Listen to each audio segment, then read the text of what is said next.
अस्सलाम वालेकुम young doctors, कैसे हैं आप? उम्मीद करता हूँ खैरियत से होंगे। मैं हूँ आपका host doctor Juice and I am here to teach some basic concepts, some tips and tricks of the medical knowledge. और यहाँ मेडिकल नॉलेज से मुराद वो बेसिक नॉलेज है जो हर डॉक्टर के पास होना ज़रूरी है, इरिस्पेक्टिवली कि वो किस फील्ड में या किस लेवल पर काम कर रहे हैं।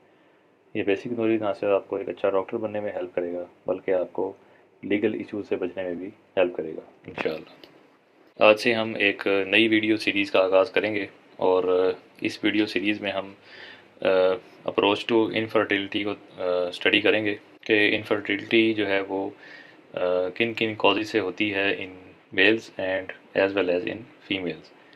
तो आज की वीडियो में हम थोड़ा सा एनाटमी को और फिजियोलॉजी को रिव्यू करेंगे कि मेल जेनिटल सिस्टम जो है वो कैसे काम करता है और फीमेल यूरोजेनिटल सिस्टम जो है वो किस तरह का होता है और कैसे काम करता है, और कौन से हार्मोन्स हैं जो जो इम्पोर्टेंट रोल प्ले करते हैं in males as well as in females. It start from testes. Testis के ऊपर होती है एपिडिडमस। एपिडिडमस से स्पर्म जो हैं वो ट्रैवल करते हुए जाएंगे वास डिफरेंस में, और वेस्ट डिफरेंस के बाद जो है वो सेमिनल वेजिकल्स होते हैं, और उसके बाद स्पर्म जो हैं वो प्रोस्टेट में से गुजरेंगे। प्रोस्टेट से होके जो है वो यूरिथ्रा में जाएंगे, और यूरिथ्रा से जो है वो एक्सक्रीट आउट हो जाते हैं, राइट। तो ये सारे क्रूरे हैं जो कि पीनस को एनलार्ज करते हैं at the time of excitation. और जो पीनस का फंक्शन है वो ये है कि वो एक कन्वेंस का काम करता है और स्पर्म्स को कंडक्ट करता है from male to female genital tract, right. यहाँ पे आप ये गौर करें कि स्पर्म जो है वो टेस्टिस से ट्रैवल करते हुए एपिडिडमस से होके वेस्ट डिफरेंस से होके सेमिनल वेजिकल से होते हुए प्रोस्टेट से होके यूरिथ्रा में जाते हैं, राइट। तो ये ट्रैक जो है ये आप जहन नशीन कर लें। इस ट्रैक की बड़ी इंपॉर्टेंस है, ये हम आगे चल के देखेंगे कि इस पूरे ट्रैक के अंदर कहीं पे भी अगर कोई ऑब्स्ट्रक्शन है या कोई भी ऐसा प्रॉब्लम है तो स्पर्म्स की डिलीवरी जो है वो हैम्पर्ड हो जाती है, राइट। उसके बाद हम देखते हैं कि फ़ीमेल यूरोजेनिटल सिस्टम जो है वो किस तरह का होता है और कैसे वर्क करता है। तो यहाँ पे जो स्टोरी शुरू होगी वो वजाइना से शुरू होगी। पीनस के ज़रिए जो है वो स्पर्म एक्यूमुलेट होंगे इन द वजाइना, जो उसका हायर पार्ट होगा, और वजाइना के बाद जो है वो सर्विक्स है, सर्विक्स में से गुजरेंगे। सर्विक्स में से गुजर के जो है वो यूट्रस में जाएंगे। यूट्रस से होके फेलोपियन ट्यूब्स में ट्रैवल करेंगे बायलेटरली, और मीन वाइल जो है वो ओवुलेशन होगी और वो ओवरीज से होके ओवम जो है वो फेलोपियन ट्यूब में आ जाएगा, और स्पर्म्स और ओवम जो है वो फेलोपियन ट्यूब के अंदर मीट करेंगे, और उनके मीट होने से जो है वो जाइगोट बनेगा। जाइगोट जो है वो फिर एम्ब्रियो में कन्वर्ट होता है, और इनकी मीटिंग जो है वो most dilated part of the fallopian tubes में होती है, जिसको हम एम्पुला बोलते हैं, राइट। एम्पुला के अंदर फर्टिलाइजेशन होती है। फर्टिलाइजेशन के बाद जो जाइगोट बनेगा वो जो है ट्रैवल बैक करते हुए यूट्रस में आएगा, और यूट्रस की पोस्टीरियर वाल के अंदर जो है वो इम्प्लांट हो जाएगा, राइट।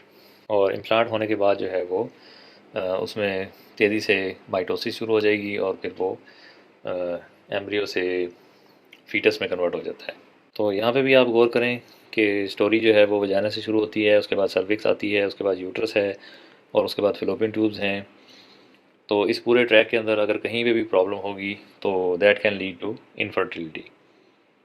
इसी तरह ओवरीज़ हैं, ओवरीज़ का अपना काम है, वो ओवम को जो है वो रेडी करती हैं, और उसके बाद जो है वो ओवुलेशन का प्रोसेस होता है, और ओवम जो है वो ट्रैवल करके फिलोपियन ट्यूब में आता है, और एम्पुला के लेवल पे जो है वो फर्टिलाइजेशन होती है।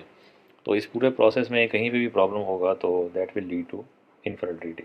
उसके बाद कुछ इंपॉर्टेंट हार्मोन्स हैं जो कंट्रोल करते हैं कि फर्टिलिटी का प्रोसेस जो है वो स्मूथली होता रहे। तो उसमें कुछ इंपॉर्टेंट हार्मोन्स जो हैं वो मैं आपके सामने रख देता हूँ यहाँ पे। सबसे पहले हाइपोथैलेमस है जो कि अपना रोल प्ले करेगा, और वहाँ से एक्सक्रीट होगा GnRH, यानी गोनाडोट्रोपिन रिलीजिंग हार्मोन।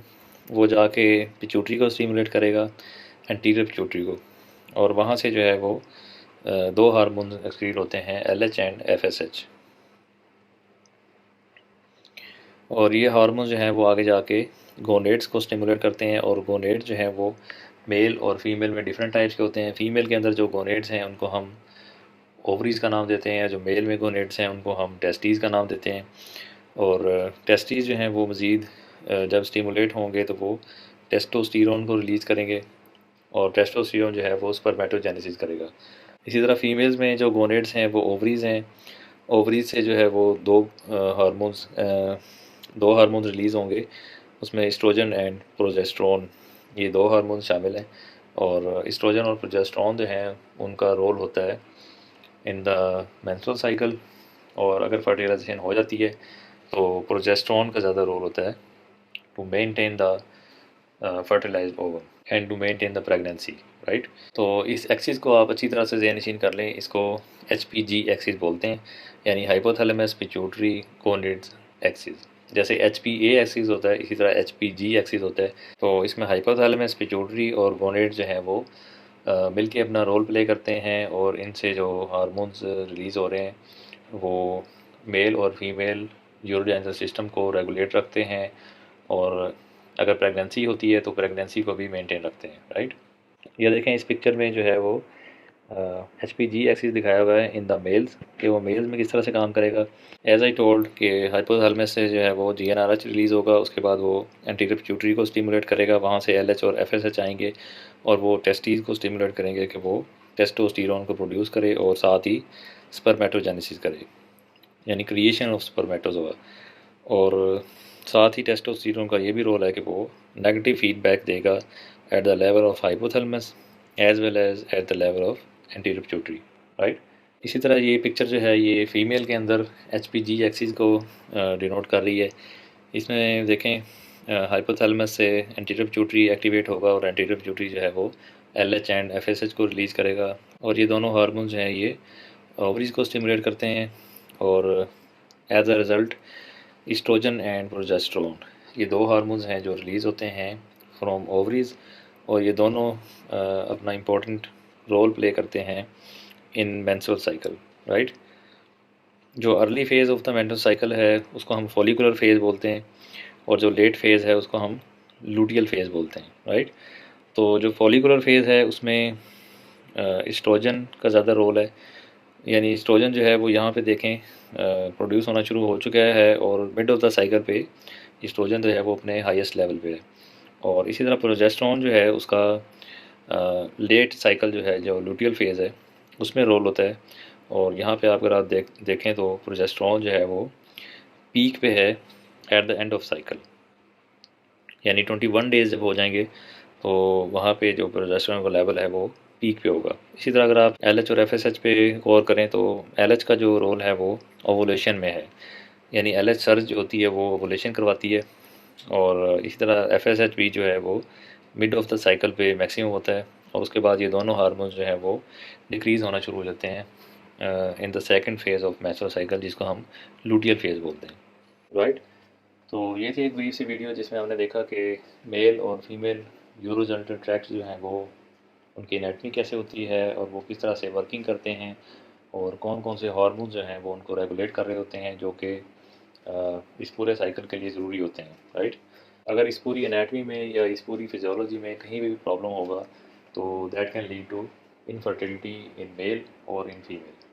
तो नेक्स्ट वीडियोस में हम डिस्कस करेंगे कि कौन सी मोस्ट कॉमन कॉजेज़ हैं जो मेल्स में इनफर्टिलिटी कर सकती हैं या फीमेल में इनफर्टिलिटी कर सकती हैं, राइट।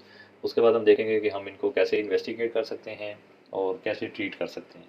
आई होप आपको इस वीडियो से फ़ायदा होगा। इसको लाइक एंड शेयर कर दीजिएगा ताकि दूसरे लोगों तक पहुंच सके। चैनल को सब्सक्राइब कर लीजिएगा ताकि नई आने वाली वीडियोस आप तक पहुंच सकें। Till the next video, I am doctor Jose. अल्लाह हाफिज़।